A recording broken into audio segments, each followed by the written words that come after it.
नमस्कार, मैं शोभा पाटिल। आज हम इस वीडियो में व्याकरण विभाग के अंतर्गत रचना के आधार पर वाक्य के भेद देखने वाले हैं।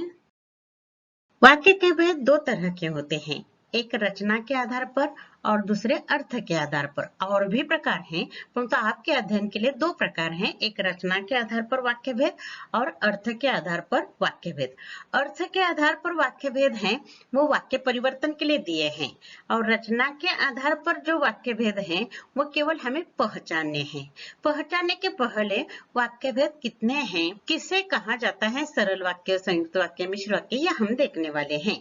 सबसे पहले वाक्य किसे कहा जाता है। देखिए, हमने स्वर, व्यंजन, व्यंजन से व्यंजन बन जाता है तो वर्ण बन जाता है, मतलब अक्षर बन जाता है, और अर्थपूर्ण अक्षरों का समूह होता है तो उसे शब्द कहा जाता है, और अर्थपूर्ण शब्द समूह होता है उसे वाक्य कहते हैं। यानी वर्ण से शब्द बनते हैं, शब्द से वाक्य बनते हैं। तो आज हमें वाक्य देखना है। तो वाक्य किसे कहा जाता है, हमारे मन का एक विचार पूर्ण रूप से व्यक्त करने वाले अर्थपूर्ण शब्द समूह को वाक्य कहते हैं। ये सबसे महत्वपूर्ण बात। वाक्य किसे कहा जाता है, तो हमारे मन का एक विचार अर्थपूर्ण शब्द समूह से हम सामने वाले को बताते हैं। अर्थपूर्ण शब्द समूह मतलब क्या, कर्ता, कर्म, क्रिया उस वाक्य में होनी चाहिए जिससे अपने मन का विचार दूसरों को हम बता सकते हैं। तो इस आधार पर वाक्य के तीन भेद हैं। पहला भेद है सरल या साधारण वाक्य। हम हिंदी में सरल वाक्य का ज्यादा इस्तेमाल करते हैं, परंतु सरल को ही साधारण वाक्य भी कहा जाता है, ये ध्यान में रखना। दूसरा प्रकार है संयुक्त वाक्य, और तीसरा प्रकार है मिश्र या मिश्रित वाक्य। यह हम तीन प्रकार रचना के आधार पर वाक्य के भेद देखने वाले हैं। इनमें से पहला प्रकार देखिए, सरल या साधारण वाक्य किसे कहा जाता है। सरल या साधारण वाक्य, जिस वाक्य में एक उद्देश्य और एक विधेय होता है उसे सरल वाक्य कहा जाता है। ये आप बचपन से पढ़ते आए हैं। एक उद्देश्य और एक विधेय, ये बात गंभीरता से और गहराई से हमें अब देखनी है। इसमें एक ही क्रिया होती है, एक कर्ता, एक कर्म, एक क्रिया होती है। इसमें अन्य उपवाक्य नहीं होते। लंबा चौड़ा वाक्य दिया जाता है परंतु इधर उधर वाक्य जोड़े जाते हैं, क्रिया एक ही होती है। यह हमेशा ध्यान में रखना। छोटा वाक्य, यहाँ समझने के लिए मैंने छोटे छोटे वाक्य लिए हैं, बाद में बड़े वाक्य लिए गए हैं, या आपके स्वाध्याय में दिए हुए वाक्य भी लिए हैं।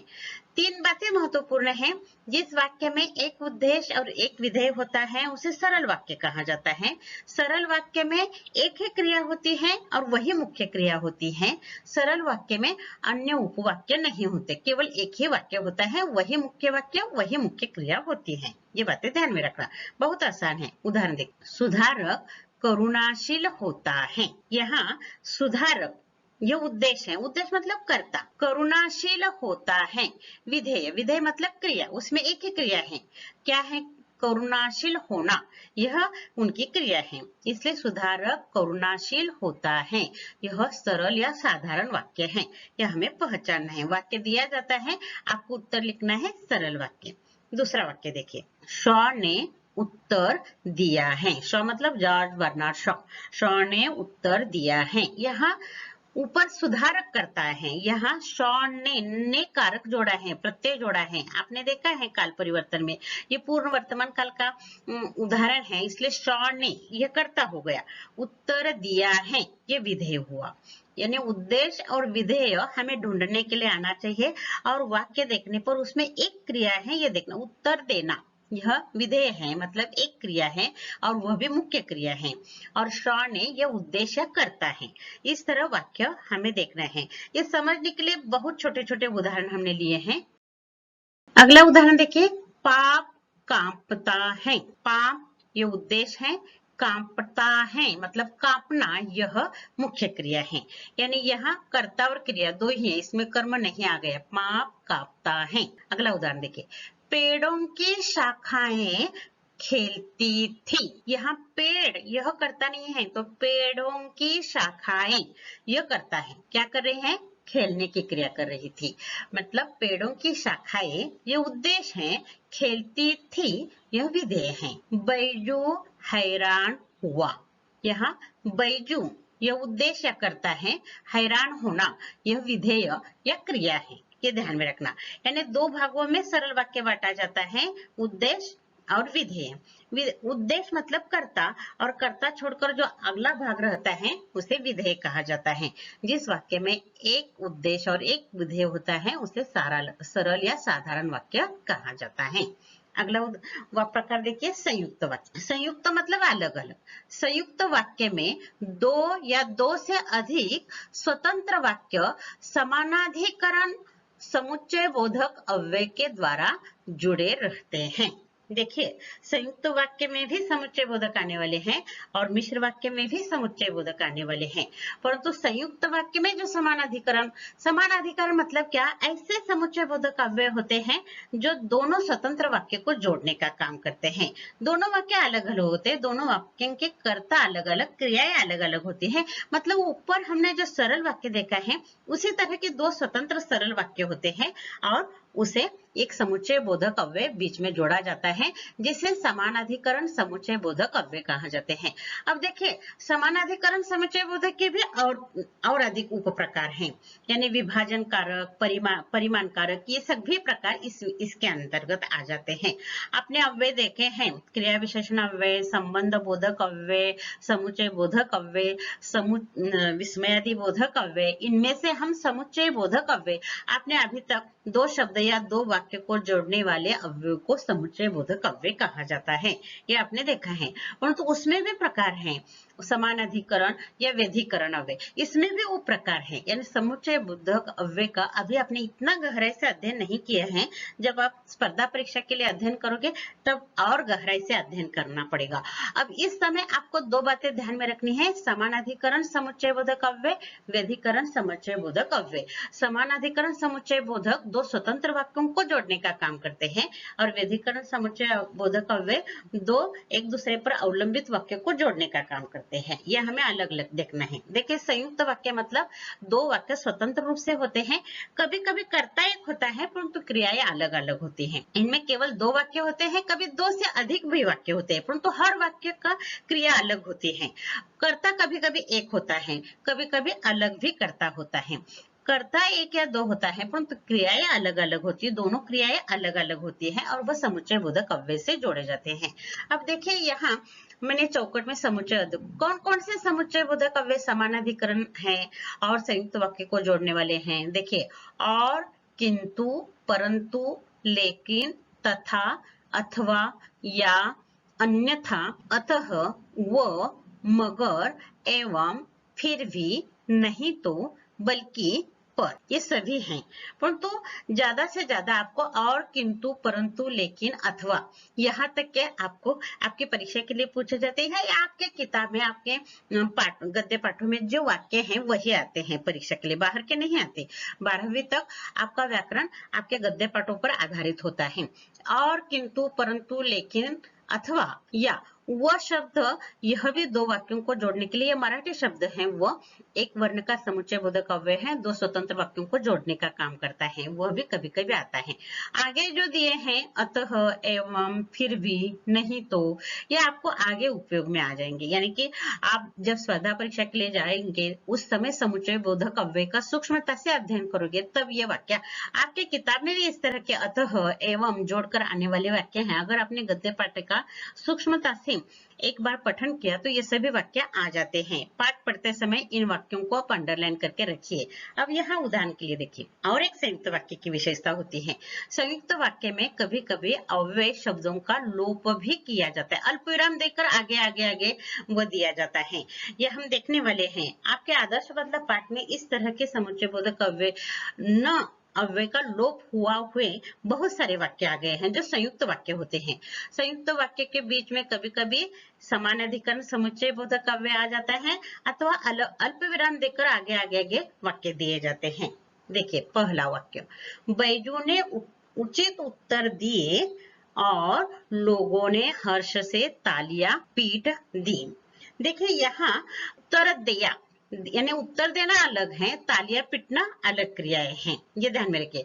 पहले वाक्य में बैजू करता है, उद्देश्य है, दूसरे वाक्य में लोगों ने, यह उद्देश्य है, यानी अलग अलग उद्देश्य है, अलग अलग क्रियाएं हैं और ने जोड़ा है, इसलिए यह संयुक्त वाक्य है। लोगों ने देखा और हैरान रह गए।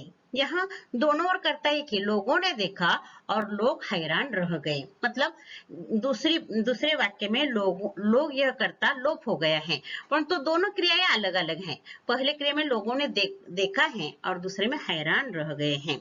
यह अलग अलग क्रिया है।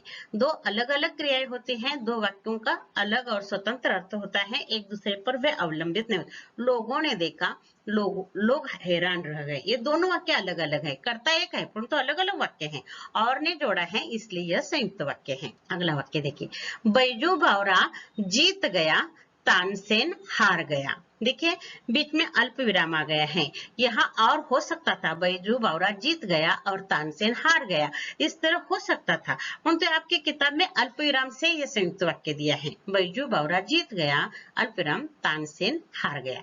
मतलब कभी कभी दो वाक्यों के बीच अव्यय शब्दों का लोप होता है। ये उदाहरण के लिए। आगे देखिए, सुधारकों ने बहुत परिश्रम किया किंतु सफलता नहीं मिली। किंतु, परंतु, अथवा, लेकिन ये शब्द आने वाले हैं, इसलिए अलग अलग उदाहरण लिए हैं। और वाले लिए अल्पविराम वाला लिया, फिर किंतु यहाँ डाल दिया। दोनों अलग अलग। सुधारकों ने बहुत परिश्रम किया, सुधारकों को सफलता नहीं मिली। यहाँ परिश्रम करना, सफलता न मिलना, ये दो अलग क्रिया हैं, किंतु इस समानाधिकरण समुच्चय बोधक अव्यय से जोड़ा गया है। यह तस्वीर निसंदेह भयावह है, लेकिन इसे किसी भी तरह अतिरंजित नहीं कहा जाना चाहिए। बहुत लंबा वाक्य है, इसलिए डरने की जरूरत नहीं है। वाक्य देखना, इसमें दो क्रियाएं हैं और लेकिन इस समुच्चय बोधक अव्यय से जोड़ा है। अलग अलग क्रिया है, यह कर्ता एक हो सकता है परंतु क्रियाएं अलग अलग हैं, इसलिए यह समुच्चय बोधक अव्यय है। यहाँ संयुक्त वाक्य में समुच्चय बोधक, समानाधिकरण समुच्चय बोधक अव्यय जोड़े जाते हैं। दो वाक्य अलग अलग होते हैं, स्वतंत्र होते हैं, दोनों वाक्यों की क्रियाएं अलग अलग होती हैं। इस वाक्य को संयुक्त वाक्य कहा जाता है। अगला प्रकार देखिए, मिश्र या मिश्रित वाक्य। आपके स्वाध्याय में मिश्र ही आ जाता है, परंतु आपको मालूम होना चाहिए मिश्र को ही मिश्रित वाक्य कहा जाता है। अब मिश्रित वाक्य यह बहुत गहरे थे। सरल वाक्य, संयुक्त वाक्य बहुत आसान है क्योंकि वे स्वतंत्र स्वतंत्र। पहला वाक्य सरल मतलब सीधा साधा साधारण वाक्य है। दूसरा, दो सरल वाक्यों को समुच्चय बोधक अव्यय ने जोड़ा है। परंतु तीसरा जो मिश्र वाक्य है उसमें एक मुख्य उपवाक्य होता है और अन्य आश्रित उपवाक्य होते हैं, और आश्रित उपवाक्य मुख्य उपवाक्य पर अवलंबित होते हैं। बहुत आसान है, ध्यान से देखिए। मिश्र वाक्य में एक से अधिक उपवाक्य होते हैं, जैसे संयुक्त वाक्य में होते हैं वैसे यहाँ एक से अधिक उपवाक्य होते हैं। मिश्र वाक्य में एक प्रधान उपवाक्य होता है तथा शेष अन्य उपवाक्य उस पर आश्रित होते हैं। आश्रित मतलब अवलंबित होते हैं। एक वाक्य पर अन्य दो हो या एक हो वाक्य, वह एक दूसरे पर अवलंबित होते हैं। मुख्य वाक्य पर अन्य उपवाक्य आश्रित होता है। मुख्य उपवाक्य की क्रिया मुख्य होती है, ये ध्यान में रखिए। सरल वाक्य में एक ही मुख्य क्रिया होती है। संयुक्त वाक्य में दोनों वाक्य में अलग अलग मुख्य क्रियाएं होती हैं, परंतु मिश्र वाक्य में मुख्य वाक्य की क्रिया मुख्य होती है, अन्य उपवाक्य आश्रित उपवाक्य होते हैं, वो गौण क्रियाएं होती हैं, ये ध्यान में रखिए। ये उपवाक्य आपस में व्यधिकरण समुच्चय बोधक अव्यय से जुड़े रहते हैं। ये आपको मालूम है, जैसे हमने वहां देखा और, अथवा, किंतु, लेकिन, उसी तरह यहाँ भी समुच्चय बोधक अव्यय है, परंतु यहाँ के समुच्चय बोधक अव्यय कैसे हैं? व्यधिकरण है, मतलब प्रधान उपवाक्य पर अन्य उपवाक्य आश्रित होते हैं, वो जोड़ने के लिए जो समुच्चय बोधक अव्ययों का उपयोग किया जाता है उसे व्यधिकरण, मतलब एक दूसरे का संबंध जोड़ने वाले जो समुच्चय बोधक अव्यय होते हैं उसे व्यधिकरण समुच्चय बोधक अव्यय कहा जाता है। ये भी समुच्चय बोधक अव्यय है, वे भी है। अब इनमें कौन कौन से आते हैं देखिए, जब, तब, जैसे, वैसे, जहां, वहां, की। यह देखिए की रहस्व है, ये समुच्चय बोधक अव्यय। क्योंकि, अगर, यद्यपि, यदि, इसलिए, जिसे, जिसने, जैसे, वैसे, जितना, उतना, जो, जिससे, ताकि, अगर, ऐसे समुच्चय बोधक अव्यय होते हैं जो दो वाक्यों को जोड़ने का काम करते हैं और एक दूसरे पर अवलंबित होने का भाव स्पष्ट होता है। देखिए, सुधारक के जो जितना समीप है वह उसका उतना ही बड़ा निंदक होता है। देखिए, जो जितना न समीप होता है वह उसका उतना ही बड़ा निंदक होता है। जितना उतना, ये दो वाक्यों को जोड़कर मुख्य वाक्य पर यह उपवाक्य आश्रित है, इसलिए यह मिश्र वाक्य है। ऐसा लगता था कि, यहाँ देखिए कि यह ह्रस्व है, सारे विश्व की मस्ती वही आ गई है। यहाँ की से जोड़ा है दो वाक्यों को। यह वाक्य बहुत प्रकार, ऐसा लगता है, अकबर ने कहा है, तानसेन कहता है कि, ये की वाले वाक्य आपको आदर्श बदला इस पाठ में बहुत सारे मिल जाएंगे। यहाँ की कौन से, देखिए मैंने जानबूझकर दो की वाला उदाहरण लिया है। ऐसा लगता था कि, यहाँ की है, ये समुच्चय बोधक है। सारे विश्व की मस्ती, यहाँ विश्व की मस्ती, विश्व और मस्ती के संबंध जोड़ने वाला वह संबंध बोधक है, इसलिए की, यहाँ की दीर्घ है। दीर्घ की वाले वाक्य समुच्चय बोधक नहीं, ह्रस्व की वाला यह जो शब्द है वह समुच्चय बोधक है, ये ध्यान में रखिए, इसलिए यह मिश्र वाक्य है। जो काम जबान नहीं कर सकती उसे आंखें कर देती हैं। जो काम जबान नहीं कर सकती तो कौन कर सकते हैं, उसे आंखें कर देती हैं। इसलिए यह वाक्य एक दूसरे पर अवलंबित है या आश्रित है, इसलिए यह वाक्य मिश्र वाक्य है। अगर इसे काम न हो तो इधर उधर भटकने लगता है। अगर तो, यदि तो, यह ध्यान में रखिए, अगर तो, यदि तो, यहाँ अगला वाक्य तो से जोड़ा जाता है। अगर इसे काम न हो तो इधर उधर भटकने लगता है, इसलिए यह मिश्र वाक्य है। यदि रचना सचमुच तुम्हारी प्यारी सहेली है, रचना ये लड़की का नाम है, यदि रचना सचमुच तुम्हारी प्यारी सहेली है तो उसका हित अहित देखना भी तुम्हारा काम है, यह अवलंबित है, इसलिए यह आश्रित वाक्य, इसलिए यह मिश्र वाक्य है। कोई कठिनाई नहीं है, सरल वाक्य अगर ध्यान में आ गया तो संयुक्त वाक्य अपने आप आ जाता है, क्योंकि सरल वाक्य मतलब एक कर्ता, एक कर्म, एक क्रिया, और संयुक्त वाक्य मतलब दो सरल स्वतंत्र वाक्य, दो सरल वाक्य समुच्चय बोधक अव्यय ने जोड़ जाती है। और तीसरा प्रकार होता है मिश्र वाक्य। मिश्र वाक्य में एक वाक्य प्रधान उपवाक्य होता है, अन्य शेष उपवाक्य आश्रित होते हैं। आश्रित वाक्य मुख्य उपवाक्य पर अवलंबित होते हैं, आश्रित होते हैं, इसलिए इसे मिश्र वाक्य कहा जाता है।